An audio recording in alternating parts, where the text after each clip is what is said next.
It was a crisp autumn afternoon at Arlington National Cemetery, the kind of day where the air carried a quiet reverence, broken only by the distant hum of traffic and the occasional rustle of leaves. 5 bikers, clad in leather jackets and exuding a brash confidence, rolled into the cemetery on their roaring motorcycles, their engines cutting through the solemn silence like a blade. They had no intention of paying respects. Instead, they saw the hallowed grounds as a stage for their antics. Their target? The lone tomb guard, standing sentinel at the tomb of the unknown soldier, a symbol of unwavering duty.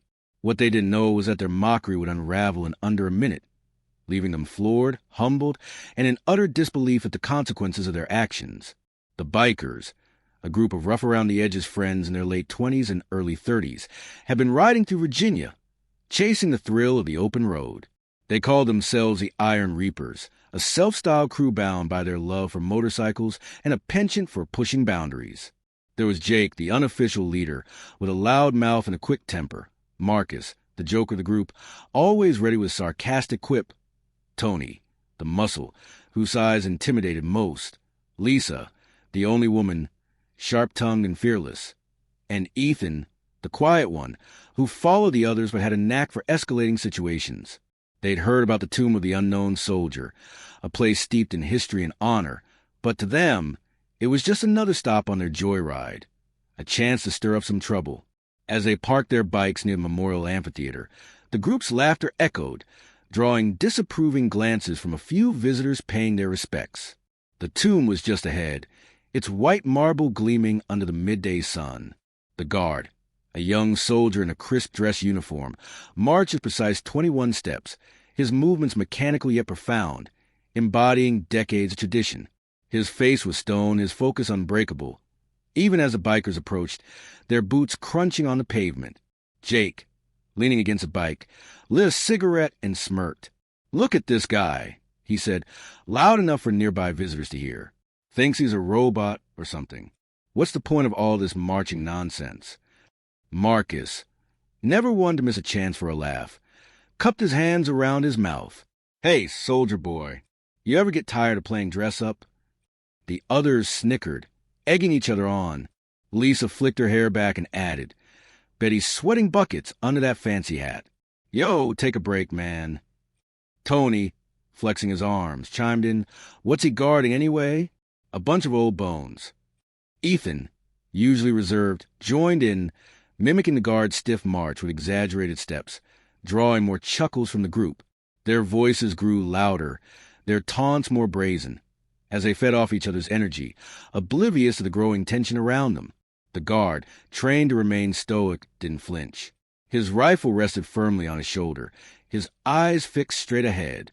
To the bikers, his silence was an invitation to push further. Jake stepped closer to the barrier separating visitors from the tomb, tossing his cigarette, but onto the ground. "Hey, buddy, you deaf or what? Say something," he shouted. A small crowd of tourists, some with children, began to murmur, their faces a mix of discomfort and anger. An elderly man, wearing a veteran's cap, shook his head but said nothing. The bikers, however, were too caught up in their performance to notice the shift in the atmosphere.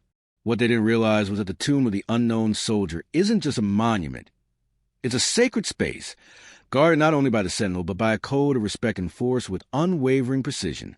The guard's silence wasn't weakness. It was discipline. And that discipline was about to collide with their recklessness in a way they couldn't have anticipated.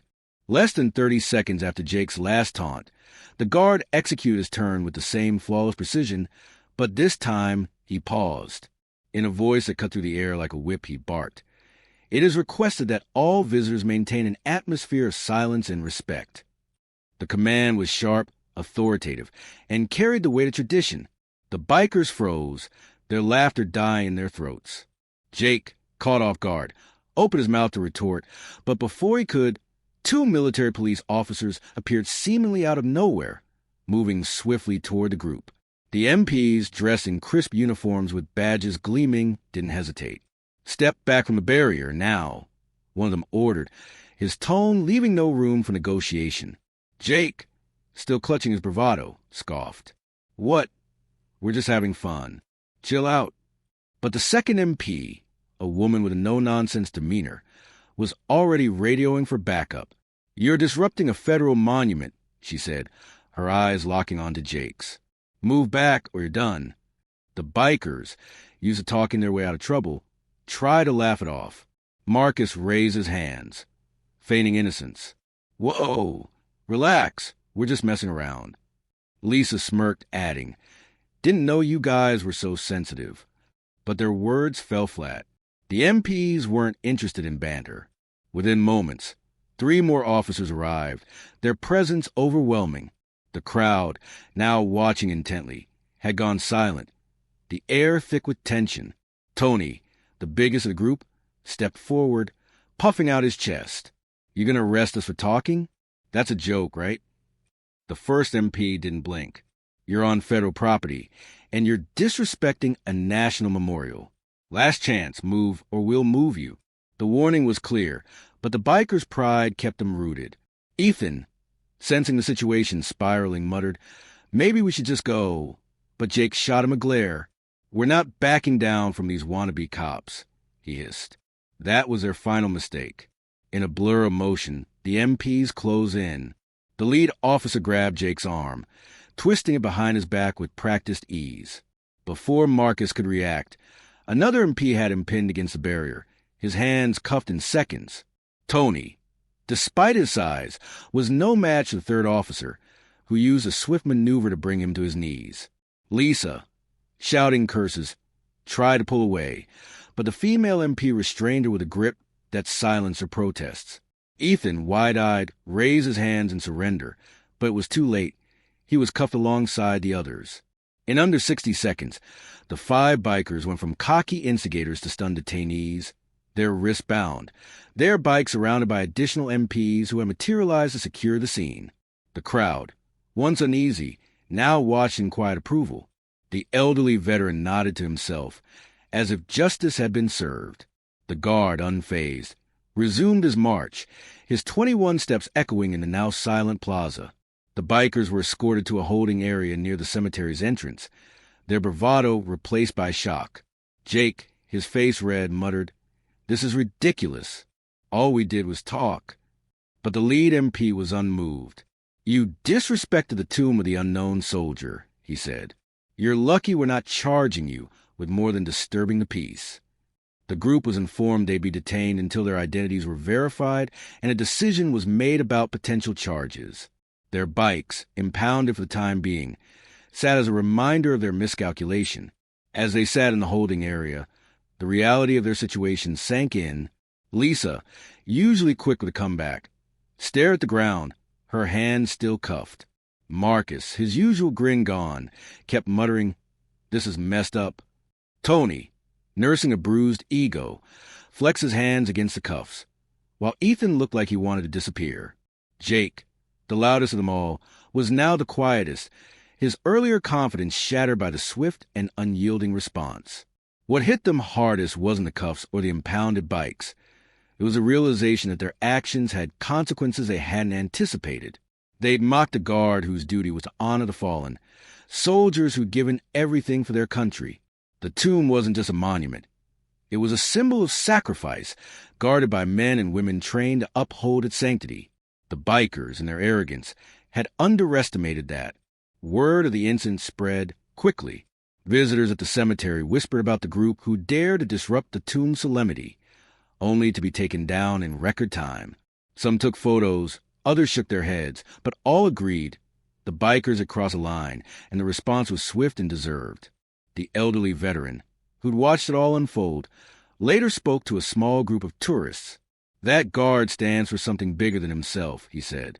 "Those kids learned it the hard way." The bikers were released after a few hours, issued citations for disturbing the peace, and warned never to return to Arlington without respecting its rules. Their bikes were returned, but the experience left a mark.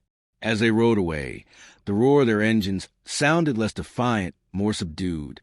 They didn't speak much on the ride back, each processing the humiliation of being so thoroughly outmatched. For days after, the incident lingered in their minds. Jake, who'd always prided himself on never backing down, found himself replaying the guard's command, the MP's swift action and the crowd's silent judgment. Marcus, usually quick to laugh off trouble, couldn't shake the image of the guard's unflinching stare. Lisa, who'd never been one to admit defeat, felt a pang of shame when she thought about the families watching. Tony, the tough guy, realized physical strength meant nothing against disciplined authority. And Ethan, the quiet one, wondered if he should have spoken up sooner to stop the group's antics. The Iron Reapers never returned to Arlington. The story of their takedown became a cautionary tale among their circle, a reminder that some places demand respect, and some lines aren't meant to be crossed. The Tomb Guard, meanwhile, continued his march, 21 steps at a time, a silent testament to duty and honor, unmoved by the fleeting disruption of 5 reckless souls. The incident, though brief, left an indelible mark on the bikers. They'd come to Arlington looking for a laugh, but left with a lesson they'd never forget. Disrespect carries a cost, and some guardians, human or symbolic, stand taller than any challenge thrown their way.